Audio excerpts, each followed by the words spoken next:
Amén. Gloria a Dios, hermanos. Qué gran amor que Cristo demostró.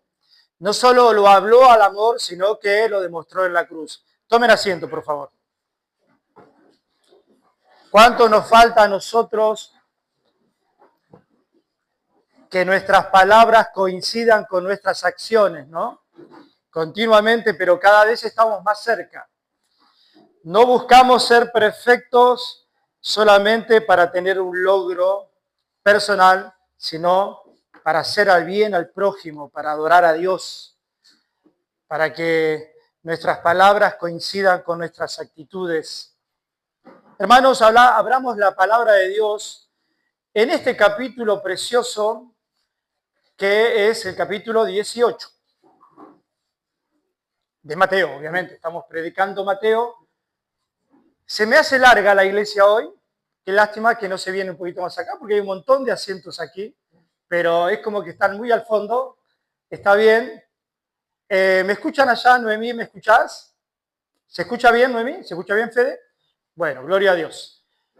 Bien, ¿saben la importancia que tenemos nosotros, los cristianos, que tenemos la palabra de Dios, pero que la palabra de Dios es la palabra eficaz, como decía Leo en el Catecismo, es la que nos trae la fe, nos salva, por medio de ella encontramos la salvación en Cristo Jesús, en su obra, pero que hay que leerla y estudiarla correctamente. Así como usted estudia un libro, usted va a comprar una novela, ¿sí? No me sale de Agatha Christie, por ejemplo, es algo famoso que yo no leí, pero como me hago el que lector, nunca leí a Agatha Christie, pero bueno. Usted no la va a entender si la agarra por la mitad o si la agarra por la 3/4 parte del libro. Usted la tiene que entender en su comienzo, en su desarrollo, en su final. Así se tiene que entender la palabra de Dios. O sea, que entender la palabra de Dios agarrándola esporádicamente en ciertos lugares no va a llegar usted ni yo a un entendimiento bíblico o acorde a lo que Dios ha dicho, ¿no? Dios nos ha dado un libro que tiene un principio, desarrollo y final. Bien, entonces entender un texto aislado, sin agarrar el contexto, por eso estoy hablando del contexto, es tan importante. Es como que nosotros quisiéramos hacer un templo futuro para la iglesia solamente apoyado en una base sola, ¿no? Y que el templo esté así, ¿no? Como que es lo mismo que nosotros quieramos agarrar un texto y hacer una doctrina de un texto, sin estar apoyado en todas las escrituras. Por eso, hermanos, tenemos que ser bíblicos, tenemos que agarrar el texto y introducirlo en el contexto para que no haya interpretaciones erróneas. Así de tan sencillo. Usted me dice, Marcelo, entonces esto es un problema gramatical. Aquí el que sabe leer puede ser cristiano. No, no, es mucho más profundo que esto, ¿no es cierto? Pero comencemos con darle el contexto. Es más, déjeme decirle otra cosa rápido. Si usted me empieza a contar algo, nosotros con mi esposa a veces nos contamos algo como si nosotros supiéramos, ¿no? Somos tan unidos que parece que ella me tiene que leer el pensamiento y yo le empiezo a hablar algo por la mitad y ella me escucha y me dice, pero no sé de qué estás hablando. No sé si a usted le pasa como matrimonio, ¿le pasa? Entonces no es tan unido como nosotros, si no le pasa. Le falta, es verdad que necesitamos el contexto. Por eso es que la iglesia corre peligro de caer en interpretaciones erróneas si nosotros no agarramos el contexto bíblico. Bien, hermanos, el capítulo 18 de Mateo, hasta ahora hemos visto tantas grandes cosas, ¿no? Verso 1, que los apóstoles preguntaban quién iba a ser el mayor. Usted ya lo ha escuchado todos estos. También en estos versículos anteriores está el gran pasaje de la disciplina.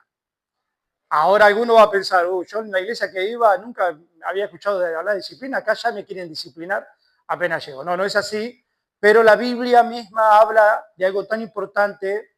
Dios, el Hijo de Dios, la segunda persona de la Trinidad, Dios encarnado, habla de la disciplina porque Él estaba formando la iglesia. Entonces tenía que dar instrucciones a sus apóstoles que iban a ser encargados de plantar, de predicar y que la iglesia sea formada para su gloria. Entonces la disciplina, como en todo grupo de sociedad, como en todo grupo humano, tiene que estar el orden.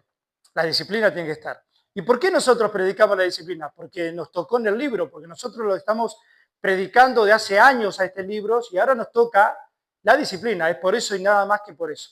No hay otra mala intención de querer disciplinar a alguien, por supuesto. Bien, entonces aprendíamos que cuando una persona tenía un pecado contra el otro tenía que ir a esa persona. O sea, uno que era damnificado, uno que era inocente, no se tenía que quedar con esa ofensa, sino que tenía que ir a hablarle al otro. ¿Para qué? ¿Para que su inocencia sea reivindicada? No, no, no. Para salvar al otro que estaba en pecado, porque el que había pecado era el otro. Entonces, así yo haya sido ofendido. ¿A usted le ha pasado esto? Que ha sido ofendido y la Biblia le manda que usted, el ofendido, vaya a rescatar al que pecó contra usted. Es maravilloso. Es contra mundo esto, contra la corriente del mundo. Es maravilloso. Así decíamos el domingo, si tenemos esta actitud y esta fe en la Biblia, van a cambiar todas nuestras relaciones. Vamos a ver a la persona de otra manera, no como una competencia, no como un enemigo, sino como una persona que yo tengo que ayudar y pastorear. Entonces decíamos que el énfasis de esa prédica era que había que ganar al hermano, no le había que perder, por nada del mundo. Hay que ganar al hermano, hay que hacer lo posible o hasta lo imposible. El que hace lo imposible es Dios. Hay que ganar el hermano. La disciplina no es para condenar, no es sacarte el cinto, ¿no? Como hacían nuestros abuelos, porque mis padres lamentablemente no me dieron de cintazo, me hubiese venido bien a veces, pero nuestros abuelos sí se sacaban el cinto. La disciplina no es eso, la disciplina es amor, es corrección, es todo lo contrario de lo que uno piensa que es un castigo. Dios castiga al que ama, dice la palabra de Dios. Muy bien, comenzamos. El verso 18, ¿se acuerda que predicamos del 15 al 17? Ahora vamos a predicar del 18 al 20. Dice, de capítulo 18 de Mateo, dice, de cierto os digo que todo lo que atéis en la tierra será atado en el cielo y todo lo que desatéis en la tierra será desatado en el cielo. Otra vez os digo que si dos de vosotros se pusieren de acuerdo en la tierra acerca de cualquier cosa que pidieren, les será hecho por mi Padre que está en los cielos. Oramos. Señor, queremos rogarte una vez más por tu palabra en esta mañana, que no dejemos pasar la palabra, Señor, que pase por nuestras frentes, que pase por nuestros oídos, sin que bajen al corazón. Rogamos, Señor, que en mi persona, Señor, como anciano de la iglesia, tu palabra me forme y que yo en esta mañana no quite tu palabra de contexto, no diga nada que vos no hayas dicho. Señor, te lo suplico. Y bendice a mis hermanos que también tu palabra se deposite en los corazones de cada una de las personas, porque nos ha llamado, Señor, a ser transformado. Y lo único que nos va a transformar es tu palabra. Te lo pedimos en el nombre de Jesús. Amén. Amén, mis hermanos. Jesús empieza en el verso 18 del capítulo 18 de Mateo. De cierto os digo que todo lo que atéis, no habla de atar. Y dice de cierto, y cuando dice de cierto está queriendo decir el amén. O sea, está confirmando una verdad absoluta, ¿no? Tiene que ver, la palabra de cierto tiene que ver, o cierto tiene que ver con el amén. Esto es, cuidado que voy a decir algo que es una verdad absoluta, ¿sí? Acá en el primer verso que vemos, Jesús está como otorgando una autoridad en la iglesia y si no nos vamos a salir de contexto, como dijimos, la autoridad es para el gobierno de la iglesia por y para la disciplina. Atar y desatar en este contexto o en este texto estamos hablando de la disciplina, ¿sí? Bien, ahora, ¿dónde más en el Nuevo Testamento habla de atar y desatar? Si tenemos tres pasajes que lo vamos a leer rápido.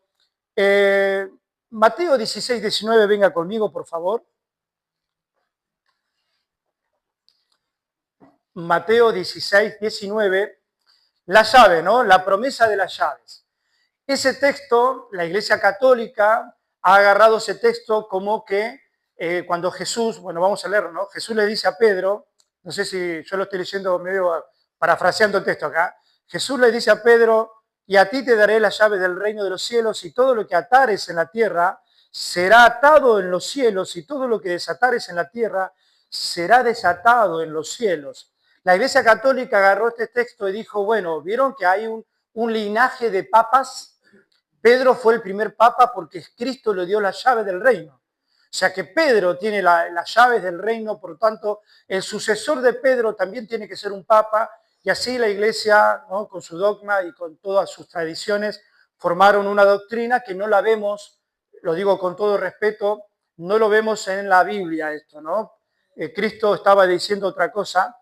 Así que Jesús promete darle autoridad a la Iglesia.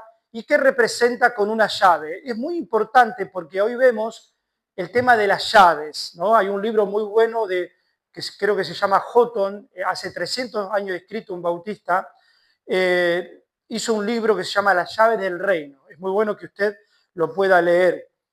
Entonces podemos ver como que las llaves de ese reino que Cristo le entrega a Pedro, pero Pedro era representante de los apóstoles en ese momento.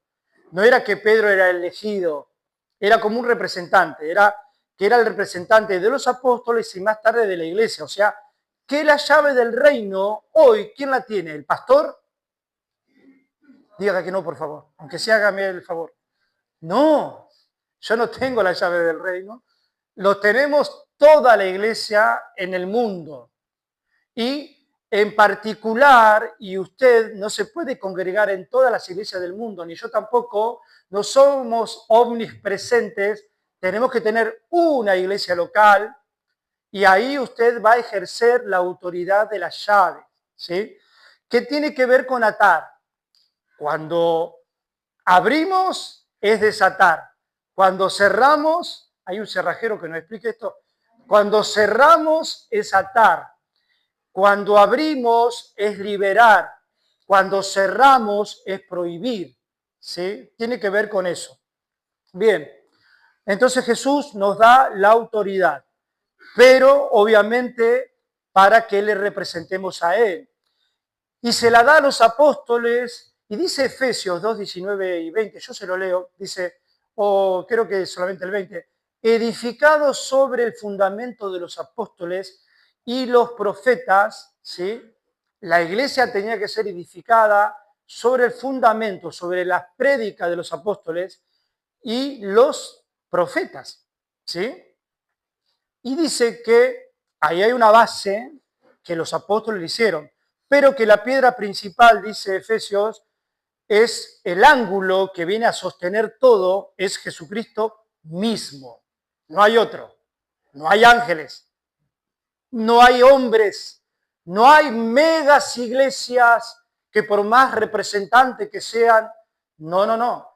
El mismo que sostiene todo el fundamento es la piedra angular, la que sostiene todo, ¿sí? Sin eso nada puede quedar en pie, es Jesucristo mismo, no son los hombres. Bien, así que esto lo va a decir en el capítulo 16 de Mateo, ¿no? Lo que estamos hablando de las llaves, pero en el capítulo 18 que estamos tomando ahora, este pasaje repite casi las mismas palabras que en el capítulo 16, pero ahora no se lo dice a Pedro, sino a toda la iglesia.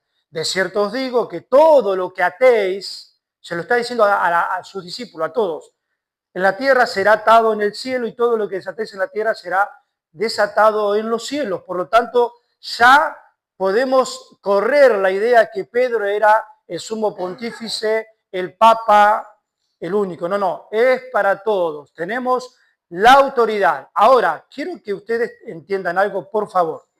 No tenemos la autoridad individualmente.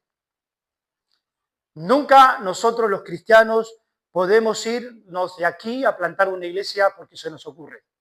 No tenemos apoyo bíblico, no tenemos apoyo del Señor. Es más, nosotros no podemos hacer nada que sea como una institución si no somos enviados por la iglesia. Cuando la iglesia de Antioquía, que era una iglesia muy misionera y que estaba siempre mirando mandar misioneros, mandó a Pablo y a su amigo Bernabé, creo que era Silas, se me confunden esos dos siempre, el mismísimo Pablo tuvo que ser discipulado en esa iglesia y tuvo que se arrodilló y le impusieron las manos y lo enviaron. O sea que nadie puede ser una persona individualista. Los misioneros que andan por el mundo son enviados por una iglesia. Si usted quiere ser pastor, mi hermano querido, lo felicito. Buena obra desea, dice 1 Timoteo capítulo 3, versículo 1. Usted tiene que dejarse discipular, dejarse instruir y dejarse enviar si es que Dios así lo quiere. Porque el que tiene las llaves para abrir su ministerio es Dios. Y Dios se lo va a comunicar a la iglesia. Y hay alguien que puede decir, yo siempre quise ser pastor y la iglesia nunca me envió. Y confía que fue Dios, hermano. No, porque esa iglesia es carnal. No, tranquilo. Tal vez seas vos que tenés tantas ganas, querés ser más pastor que siervo. No se puede querer ser más pastor sin ser siervo. La Biblia nos llama a ser siervos, a ser discípulos. Cuando dice, id por todo el mundo y predicar el evangelio y hagan pastores por todo el mundo, ¿dice así? No. ¿Qué dice? Hagan discípulos. Muy bien. Entonces, este pasaje nos va a enseñar también que no es solo las llaves a Pedro, sino las llaves a toda la iglesia. Venga conmigo a Juan, el Evangelio de Juan, capítulo 20, verso 23.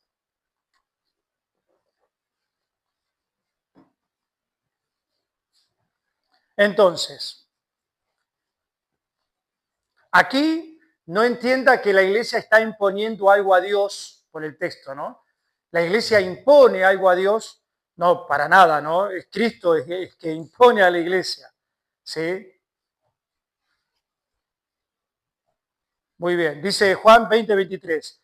A quienes perdonéis, yo lo estoy leyendo no de la Reina Valera, sino de la Biblia de las Américas. Yo tengo la Reina Valera aquí, pero para que se entienda bien, la Biblia de las Américas dice a los que remitáis, ¿no? Remitáis los pecados, pero para que se entienda mejor dice a quienes perdonéis los pecados, estos les son perdonados, y a quienes retengáis los pecados, a estos les son retenidos. Eso se lo dice Cristo a la iglesia.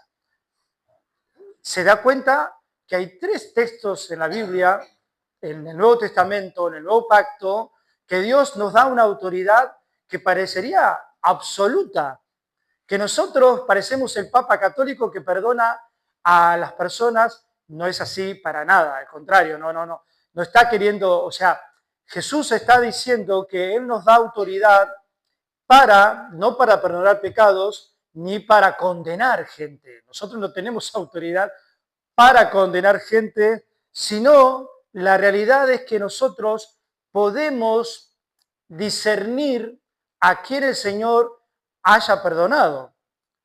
Yo creo que usted, mi hermano Josué, Gonzalito acá, que son jóvenes, y todos los hermanos, yo creo que si usted está aquí, a mí me nace la idea que a Josué y a Gonzalo Dios los perdonó. Vienen acá, viven como cristianos, se dan con su familia como cristianos, se dan a la iglesia como cristianos.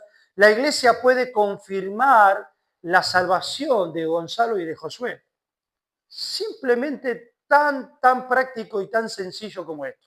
No se imagine que yo tengo un discernimiento espiritual mayor que el de usted, yo soy un hombre como usted, pero ¿qué es lo que nos da discernimiento a nosotros? Es la palabra de Dios. Es que si nosotros leemos y estudiamos la palabra de Dios, nos va a enseñar de cómo nosotros como iglesia le abrimos a Josué y a Gonzalo la llave del reino. O sea, Dios ya se las abrió porque Dios ya los salvó. Nosotros lo único que hacemos es confirmar el testimonio de estos hermanos Y como iglesia le abrimos la llave del reino, que está representado ese reino ¿en qué? En la membresía. ¿Se entiende? ¿Se va entendiendo o lo veo medio confundido?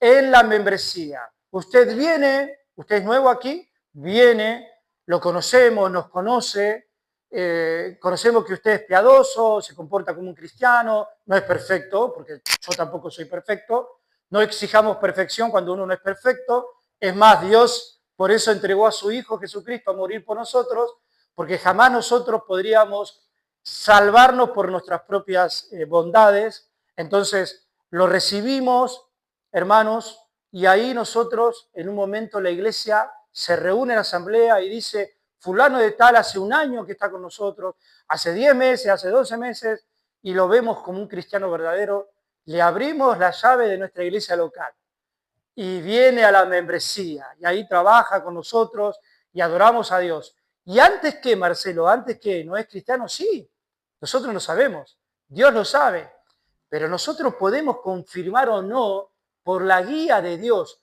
¿Guía de qué? ¿Del Espíritu? Sí, con la palabra. No me venga a decir que el Espíritu lo vio si no me lo demuestra con la palabra. El Espíritu de Dios trabaja con la palabra porque Él es la palabra. Porque el Hijo de Dios es el Logos de Dios. Es el Verbo de Dios. Entonces, decíamos, entonces, ¿qué tenemos que hacer? Unos expertos en la palabra. Bueno, juntemos 100 intelectuales argentinos y ya está, que prediquen ellos. No, no es así. Yo dije, la palabra más el espíritu. El espíritu es el que nos convence, dijeron hoy, ¿no? En el catecismo. El espíritu es el que nos ayuda a entender la palabra. Los intelectuales van a leer la palabra y no la van a entender si no tienen el espíritu. No se van a convertir si no tienen el espíritu. Así que entendemos que Cristo tiene toda la autoridad y Él esa autoridad la delega a la iglesia para que mediante la predicación del Evangelio y la disciplina que estamos leyendo esto, estudiando, nosotros lo podamos representar, pero tiene que ser fielmente, ¿no? Con consejos, con la palabra de Dios y entre nosotros. Bien, ahora, ¿de dónde viene la palabra atar y desatar? Hermanos, era una tradición de los judíos, de los rabinos, que lo utilizaban siempre para referirse a su autoridad de prohibir o permitir, ¿no? Ellos decían que en la ley ellos creían que había que prohibir cosas y permitir cosas según la ley.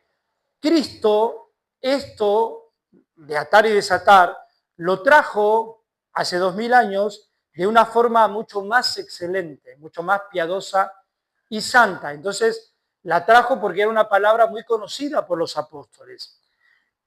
Algunos rabinos en aquel tiempo, como Shammai, o algo así se dice en el hebreo, él decía, era una escuela que él tenía, decía, la escuela de Shammai ata, pero la escuela de Gilel, que era conocido también, desata, ¿no? Es como eran dos posiciones. Una tiende a atar todo, una era conservadorísima, ¿no? Nada estaba, no se podían divorciar. En el sábado nadie podía hacer nada, tenía que quedarse quietito, no podía ni siquiera prenderle un fuego si tenían frío. Esa era una escuela muy conservadora. La otra, de Gilel, era una escuela un poco más liberal, ¿sí? Y hay ejemplos, ¿no? Divorcio, algunos querían, otros sí. El sábado se tenía que permitir cosas o prohibir cosas. Y Jesús trae esa palabra para que los apóstoles y ustedes y yo hoy entiendamos que Él les dio autoridad a la iglesia de atar y de desatar, de permitir y de prohibir. ¿Sí? ¿En qué? ¿En qué aspecto? ¿En que vas a comer hoy? No. ¿En qué aspecto? En el aspecto eclesial, dentro de la iglesia, por supuesto, ¿no? Nosotros no nos metemos en la vida privada de nadie, salvo que haya pecado, salvo que se descubra el pecado, ¿sí? Bien, entonces los sabios ataron estas prácticas, significaba que la declaraban prohibida, como el divorcio, ¿no? Estoy leyendo algo que escribí. Bien, mis hermanos, ahora usted ha escuchado en estos tiempos, hace algunas décadas ya, y lo tengo que mencionar, ¿no? De atar y desatar en otro contexto, para otra cosa, ¿lo ha escuchado? ¿Usted lo ha hecho también? Poco, dicen que sí.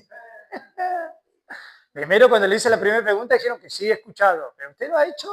Atar y desatar. Bueno, quiero informarle que tanto usted como yo, si hemos hecho eso, no era bíblico. Y que no hay problema, no se amargue, no se aflija, no huya, no dispare de aquí, no salga corriendo, simplemente decir, Señor, perdón, yo fui negligente en entender tu palabra. Nunca la palabra atar y desatar tiene que ver con atar la pobreza, atar la enfermedad, atar a los demonios, no tiene que ver con eso, ni lo otro, ni desatar tiene que ver con desatar prosperidad, desatar amor, desatar, no sé, ¿no? Bueno, cuidado que vamos a plantar una iglesia en una esquina que a la vuelta hay un grupo de umbandas, ¿no? Entonces nosotros vamos y primero, ¿qué hacemos? Antes de empezar a hacer los cimientos, hay que atar a la umbanda, ¿no? Bueno, comprate cuerdas, ¿viste? Dios no te va a respaldar, hermano. Si acá hay un par de policías, pedirles esposas, ¿sí? Esa que es para atar.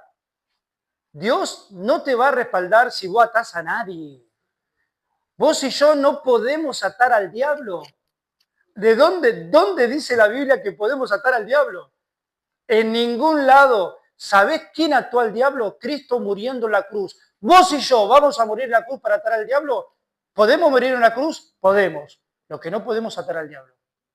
Lo que sí podemos vivir en victoria, creyendo lo que Cristo hizo por nosotros y lo que nosotros no podemos hacer. O sea que tu vida no tiene que estar en temor porque vos sos de Cristo. Él te salvó en la cruz del Calvario y en eso vos tenés que creer. Vos y yo tenemos que creer en eso. No que nosotros podemos atar al diablo. La Biblia dice, creo que lo dice Santiago esto, ¿no? Someteos a Dios, resistid al diablo y huirá de vosotros. Primero una cosa, segundo la otra. Y por consecuencia, el diablo va a huir. ¿Cómo va a huir del diablo? Que vos te gastes gritando, te ato diablo, te piso, te zapateo encima. No, es más que eso. Ojalá fuera eso. Ojalá nosotros podríamos decir, ato al diablo y el diablo está atado y mis tentaciones se van y mis deseos pecaminosos se van y mi soberbia y mi orgullo. Ojalá, hermanos, esto es más fuerte que eso. Vos te imaginaste que era una sección de demoníaca, de liberación, de exorcismo. ¡Qué noche de exorcismo! No, esto es más fuerte que eso. Ojalá fuera una noche de exorcismo y de agua bendita por ahí. Es que es una vida santa, piadosa. Y dice, esto no es desatar realidades espirituales o materiales. Estaban hablando de qué, hermanos? De atar y desatar personas que habían pecado contra vos, que habían hecho un primer paso. Ve tú y corrígelo, decile. Si no te oyere, dilo con otros 2 testigos. Si no oyeron los testigos, dilo a la iglesia. Si no oyera a la iglesia, tenlo por gentil y publicano, como apartado de la iglesia, como un no cristiano. ¿Está diciendo que no lo amemos a ese? No. Ya no lo tenemos como hermano, pero lo podemos tener como un amigo que solamente, escuchen esto, que solamente a ese amigo no nos juntamos para ver el mundial. Nos juntamos para hablarle a que se arrepienta y vuelva a la iglesia. No lo tenemos como hermano, lo tenemos como amigo, como alguien que oramos por él. Siempre. Entonces, en ese contexto de la disciplina, Jesús está hablando de la disciplina de atar y desatar. Nosotros en la iglesia tenemos el sistema de membresía. Somos unos 70 miembros. Tal vez estén todos hoy, tal vez no. Usted, mi querido hermano, miembro de la iglesia, usted no le dé la responsabilidad al pastor, solamente al pastor. Por eso los pastores se agrandan, se vuelven codiciosos, se vuelven vanidosos, porque la iglesia le deja toda autoridad al pastor. No. Cada uno de los miembros en el gobierno congregacional de la membresía tiene la autoridad para responsabilizarse de que la iglesia vaya creciendo en santidad. Y si usted ve a un hermano en pecado, no venga corriendo a mí y dígame como un papá, padre espiritual se le dice en alguna iglesia, ¿no? Vi a mi hermano pecar allá. Y yo le voy a decir, no, yo no lo vi, vos lo viste. Hay principios y valores que tenemos que respetar. Dice el verso 15 del capítulo 18. Por tanto, si mi hermano peca contra ti, ve y repréndele estando tú y él solos. No involucres a más nadie. Pero es el pastor es espiritual. No, no, no. No lo involucres al pastor. No caigas en el error de honrar más al pastor que a la palabra de Cristo. Cristo te dice que tenés que estar solo. Así que este es el contexto, ¿no? De la disciplina. Así que usted ya solo tiene que atar y desatar en este texto, en el contexto de la disciplina. Bien, acá hay un problema grave, ¿no? Que muchos hoy lo están haciendo. El problema es que sacaron de contexto esto de atar y desatar, como que cambiaron el gobierno de Cristo sobre la iglesia. O sea, imagínense que nosotros lo tomamos como los demonios acá. Todo esto lo estamos entendiendo mal y no podemos gobernar como Cristo nos mandó, ¿se entiende? Esto es como gobernar como Cristo nos mandó a gobernar. Si lo mal entendemos, le corremos la mirada a lo que Cristo nos dijo y hacemos lo que nuestros deseos quieren, ¿no? Atamos la prosperidad, atamos el demonio, desatamos y nos encontramos con el pecado mayor, o uno de los pecados mayores que hay hoy entre los evangélicos, que es el tema de la autosatisfacción. Es decir, esto habla de disciplina, pero yo lo transformo en prosperidad. Esto habla de corrección, esto habla de excomulgación, sacar de la comunión, considerarlo no cristiano, y yo lo transformo en algo que me da poder, que ato demonios y que tengo autoridad sobre los demonios, y eso me da, ¿sí? ¿Se da cuenta? ¿Cómo nosotros podemos, al no hacer el contexto bien, al no entender el contexto bien, podemos torcer la palabra de Dios? Y usted se preguntará, claro, con razón mi vida, no, el Evangelio no nos llenaba. ¿Sí? Claro, porque no lo estábamos practicando. Porque el Evangelio no es solamente para salvarte, sino para vivirlo. Todo evangélico vive el Evangelio, todo cristiano vive en Cristo y su cristianismo. Dice el verso 19, otra vez os digo que si dos de vosotros se pusieren de acuerdo en la tierra acerca de cualquier cosa que pidieren, les será hecho por mi Padre que está en los cielos. Cuando dice cualquier cosa, cualquier motivo de la disciplina, cualquier problema en la iglesia. Eso es lo que está diciendo, ¿no? No es cualquier cosa en términos generales, ¿no? Sino lo que el Señor está hablando. El Señor no se salía de contexto para nada, ¿no? Pero, y fíjese que dice estar de acuerdo, es como una unión, como una melodía, tiene que ver con la palabra melodía, ¿no? Una sinfonía, algo que se unieron varios músicos para ejecutar algo que sea coherente a la armonía, al ritmo y a todo lo que los músicos saben, ¿no? Algo de acuerdo. Y dice también el verso 19, de que cualquier cosa que pidieren, habla de la oración, está hablando de la oración. Cada cristiano que ora, mi hermano, me parece que si el primer principio de la oración es que usted está orando para buscar la voluntad de quién. Ah, ¿no era la de usted? ¿No era para que usted ora por la voluntad de usted y mía? No es que usted quiere algo, pero usted tiene que tener, ¿usted tiene necesidades o no? ¿Tiene necesidades o no? ¿Quién se quiere casar acá? Porque si usted dice que es la voluntad de Dios, pero usted también tiene que poner su voluntad. Porque si no, los jóvenes solteros no se me van a casar, hermanos. Las jóvenes solteras, ellas tienen, pero en la voluntad de Dios. ¿Y eso dónde lo podemos ver? La Biblia dice, no es bueno que el hombre esté solo. Ya está la voluntad de Dios, así que pidan para... Se da cuenta que nosotros tenemos que buscar la voluntad de Dios. O sea, que todo cristiano que ora, lo primero que tiene que pensar en la oración, vengo a buscar la dependencia de Dios.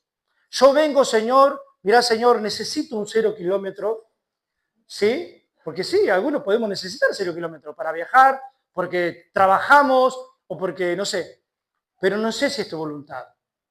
Yo quiero estar alineado a tu voluntad, Señor. No quiero pedirte cosas, sino para que Cristo hizo el Padre Nuestro, ¿no? Mateo 6, verso 10. Venga tu reino, hágase tu voluntad, así en la tierra como en el cielo. O sea que nosotros cuando atamos y desatamos, cuando prohibimos y permitimos la entrada de un miembro, la salida de un miembro, la excomulgación de un miembro, no estamos haciendo nuestra voluntad, estamos haciendo la voluntad del Padre. No es que nosotros, dice, que nosotros en la tierra, dice, lo que será atado en la tierra, dice el verso 18, será atado en el cielo. Es como que nos da el indicio que lo que nosotros hagamos aquí, Dios, como un Dios dependiente de nosotros, nos dice, ¿qué hicieron la iglesia de Bautista Comunidad de la Gracia? Acá, el domingo anterior nombraron 11 nuevos miembros. A ver, muchachos, no sabíamos, vamos a atarlos a eso. No. Nosotros atamos 11 nuevos miembros conforme a lo que entendemos que está escrito en la Escritura. Los pasos que están escritos en la Escritura. Y eran bautizados y creían y se añadían a la iglesia Hechos 2. Y cuando uno es excomulgado, ¿qué pasos tenemos que dar? Ir con el hermano a solas primero, si no nos escucha ir con testigo, si no nos escucha decirlo a toda la iglesia, a todos los miembros, y si no escucha a los miembros, excomulgación, sacado de la comunión. ¿Se dan cuenta? Que no es que nosotros decimos, atamos algo acá.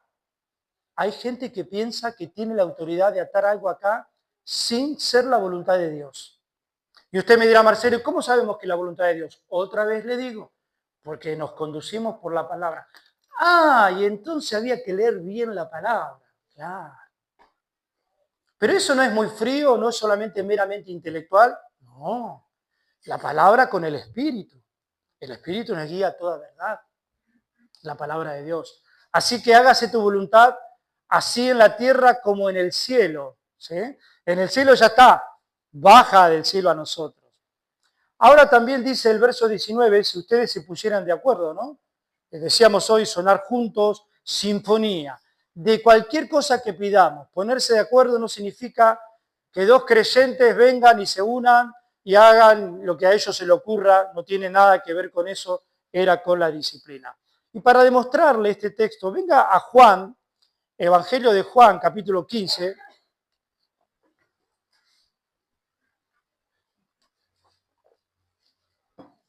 Evangelio de Juan, capítulo 15, verso 17, dice, perdón, verso 7. Juan 15, 7. Si permanecéis en mí y mis palabras, vayan prestando atención leyendo. Si permanecéis en mí y mis palabras permanecen en vosotros, pedid todo lo que queréis y os será hecho. ¿Se da cuenta? Aquí la promesa tiene una condición. Si ustedes permanecen en Él, y obviamente el que permanece en Él, permanece en su palabra. No se puede estar en una cosa y no en la otra. Si yo digo que soy cristiano, pero no vivo conforme a la palabra de Dios, entonces podré decir que soy cristiano, podré venir a la iglesia, me podrán haber bautizado, sumergido, tenido 10 minutos abajo del agua, pero si yo no vivo conforme a la palabra de Dios, hermano, yo no puedo permanecer en Él. El cielo nunca va a permitir que la iglesia te ate.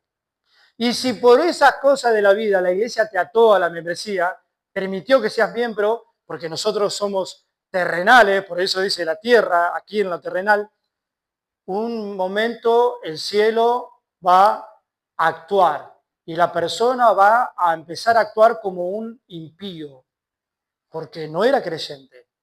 Y nosotros decimos, uy, lo hicimos miembro. Mirá lo que está haciendo, mirá cómo está viviendo. ¿Se entiende? Entonces, ahora, obviamente, mis hermanos, la iglesia no hace salvo a nadie, ni condena a nadie, pero sí puede, digamos, aprobar la membresía y también puede excomulgar.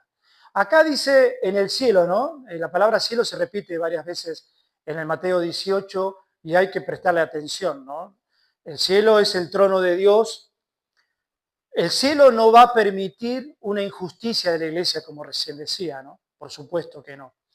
En Juan 14, 25 dice, os he dicho estas cosas estando con vosotros, mas el Consolador, el Espíritu Santo, a quien el Padre enviará en mi nombre, Él os enseñará todas las cosas y os recordará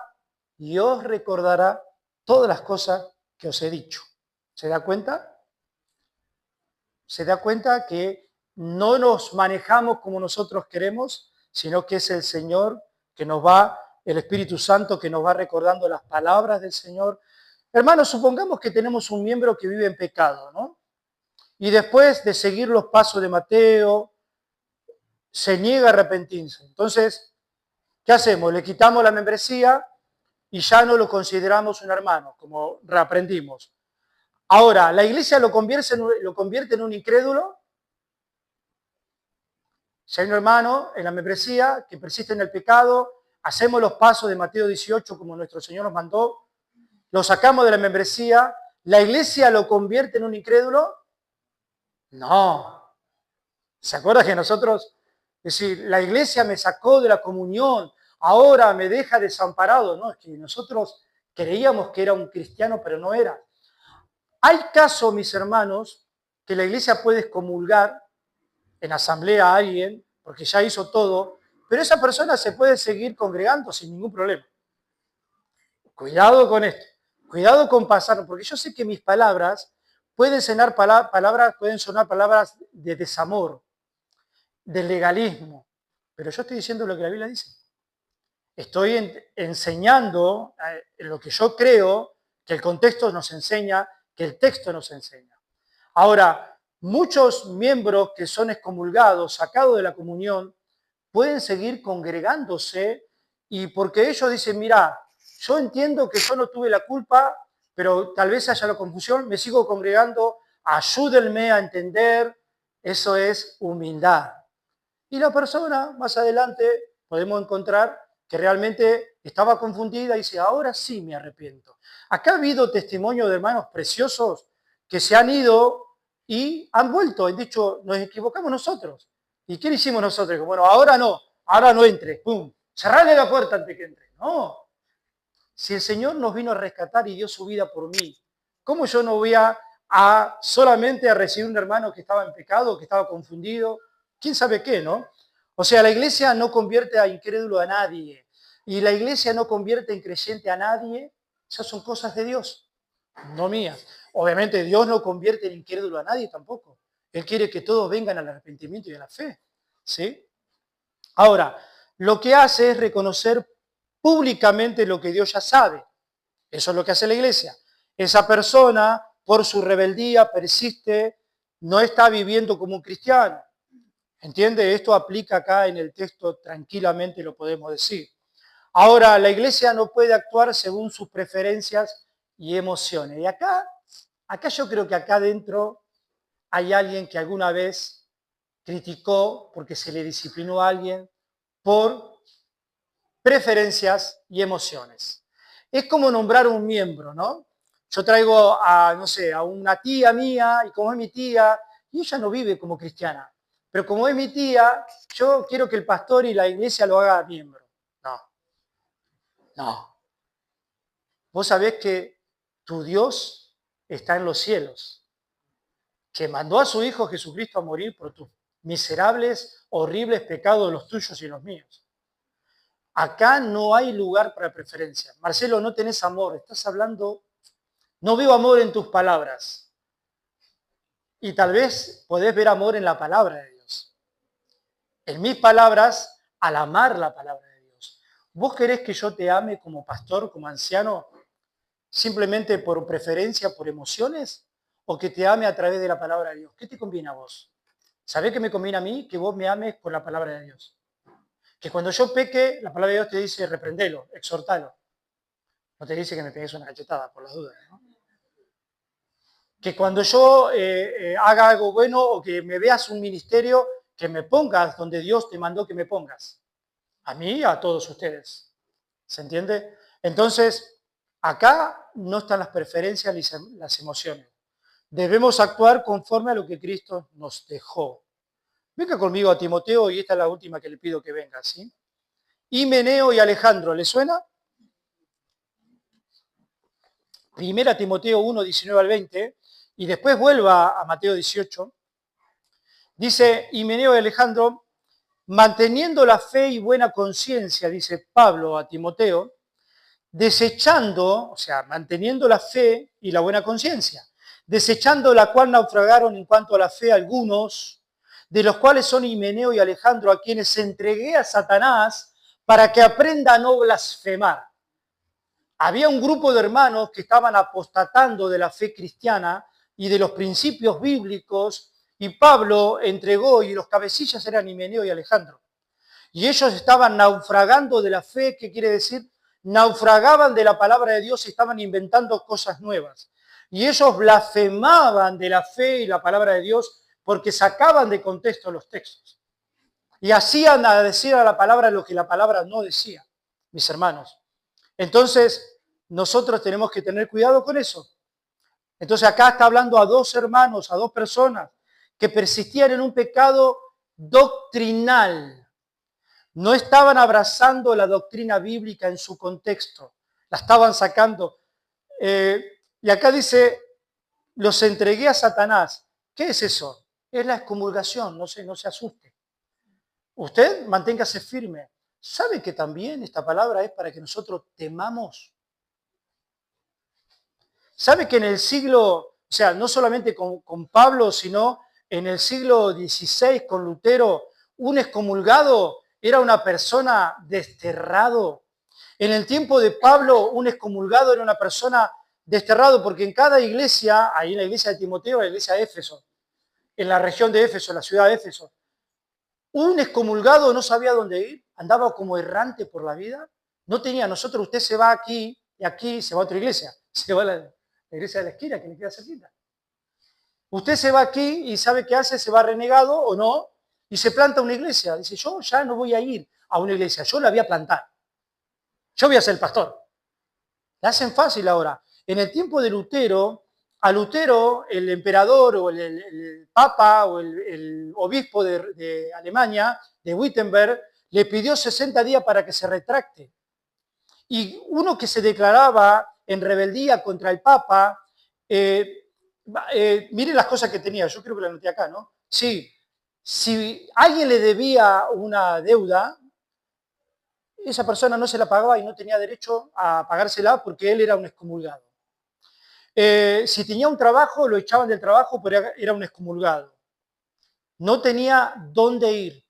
Si moría, no era enterrado en Tierra Santa, en el cementerio que era para los cristianos y había un cementerio que era para los no cristianos. Si era comulgado, no iba a tener la posibilidad, y esto agárralo con pinza, por supuesto, nosotros, de tener la posibilidad de ir al purgatorio. Nosotros no creemos en el purgatorio, por supuesto, ¿no? Para que quede un poquito claro, ¿no? ¿Se da cuenta? Hoy, ¿qué hacen? Hoy se van de la iglesia, se van a otra. Los pastores, tal vez aquí, en esta iglesia, pueden pecar de una manera horrible, pueden ser infieles a sus esposas, con otra persona. Puede pasar, Dios quiera que nunca, creo que no ha pasado. Y se van a otra iglesia los dos infieles, abandonan a sus esposos y esposas, se van a otra iglesia y el pastor los recibe y les ve que pueden cantar y tocar la guitarra y los pone. ¿Vieron que ser parte de una iglesia era un poco más serio de lo que nosotros nos enseñaron? Usted no se haga problema, que este texto es fuerte, pero no hay tantos fuertes, ¿eh? El domingo que viene esperemos que sea un poco más débil. ¿Sí?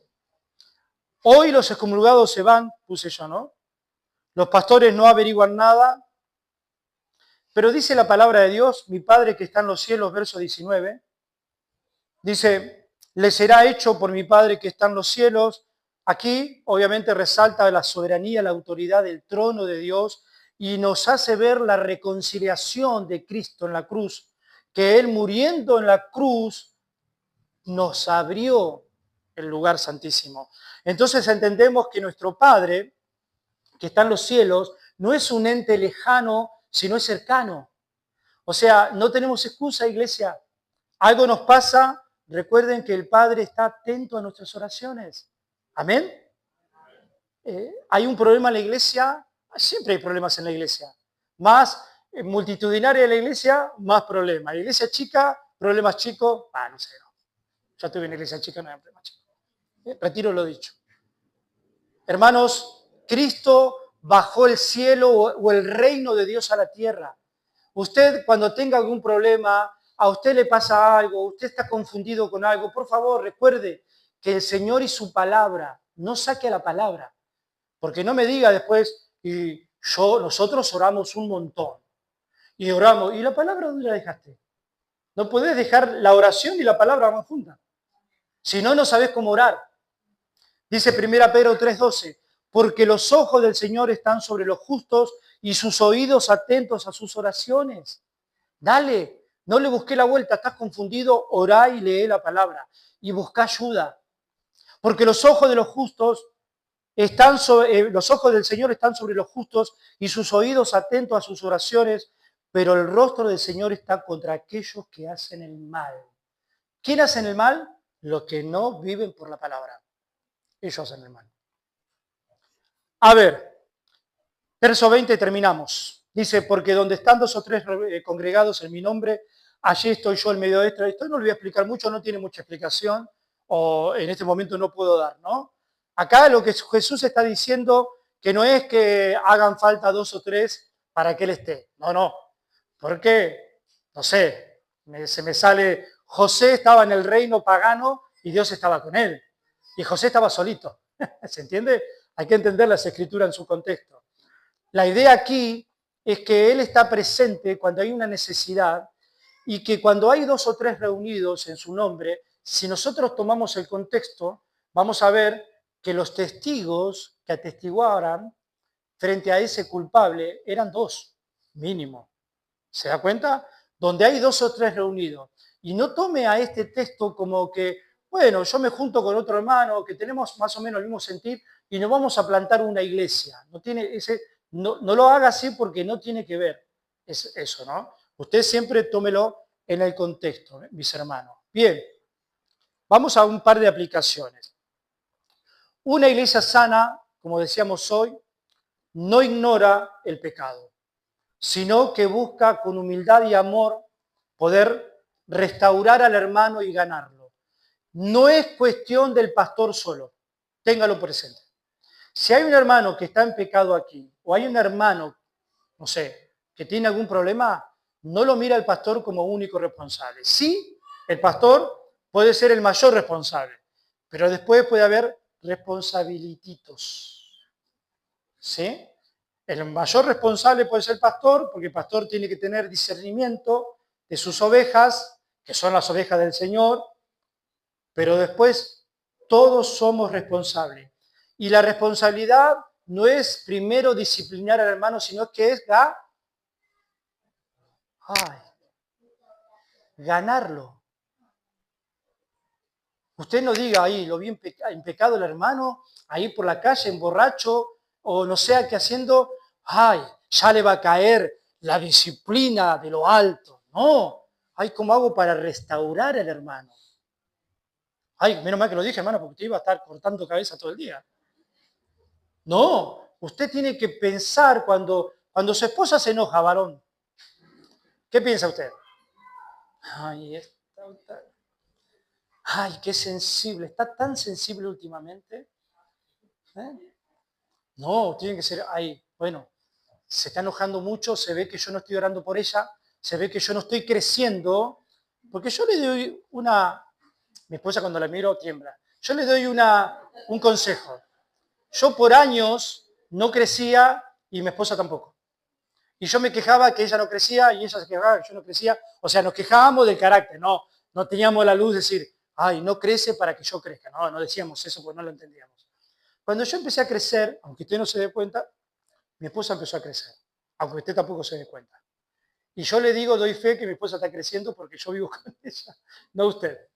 ¿Sí? Después pregúntele a mi esposa si yo he crecido un poco. Eso le voy a preguntar a tu esposa ahora cuando termine el culto. Ya digo que se van todos corriendo. ¿Cómo está crecido tu esposo, no? La verdad, hermano, que somos todos responsables del crecimiento mutuo. Santiago 5:19 dice, el que haga volver al pecador del error de su camino salvará de muerte un alma y cubrirá multitud de pecados. No dice el que discipline, ¿quién es el que mejor disciplina? Yo soy el que, ¿sabés cómo los humillo, los destrozo, los dejo llorando? No, el que haga volver del error al pecador salvará multitud de pecadores, de pecados. Habrá fiesta en la iglesia, en los cielos. No piense usted primero condenarlo. Aplicación 2, la santidad de la iglesia es responsabilidad de todos, ya lo dije. Bien, mis hermanos, ¿cómo conectamos aquí, no? Es algo tan sencillo, hermanos. Nosotros éramos ese hermano perdido, ¿no? Perdón. Ese como el hijo pródigo. Yo puse en esta semana, ¿no? El hijo pródigo se fue, ¿sabe lo que significa pródigo? El que gasta. También pródigo significa abundancia. Por un lado, el que gasta mucho y por otro lado, cuando hay mucho, ¿sí? Significa pródigo. Pero el hijo pródigo se fue y el padre lo esperaba todos los días. Y si viene el hijo pródigo a la iglesia, y yo había puesto ahí que estaba leyendo la lectura eficaz de Gordon Fee, y decía que cuando yo vuelva a la iglesia arrepentido, no me atienda el hermano mayor del hijo pródigo. ¿Qué era el hermano mayor del hijo pródigo? Un legalista, una persona no regenerada, una persona que estaba en amargura total. Entonces, cuando viene y me recibe el legalista, yo humillado, vengo al altar como hacíamos antes, nos arrodillamos al altar y el hermano mayor me atiende y me dice, volviste pecador, eso te merecías, humillate. ¿Qué dice la historia? ¿Cómo lo recibió el padre? Ahora, no por hacer una cosa se olvide de la otra, de la disciplina, de la corrección, de mostrar el pecado. Oramos. Padre, gracias te damos por este tiempo hermoso de tu palabra. Bendice tu palabra, te lo pedimos. Que los corazones de cada uno de nosotros sea inundado de tu palabra y que ya no sea más independiente de tu palabra. Que cuando tengamos un conflicto en la familia vayamos a tu palabra, busquemos consejos, que cuando la iglesia esté pasando por problemas, Señor, seamos fiel a tu palabra y a tu contexto. Te lo pedimos en el nombre de Jesús.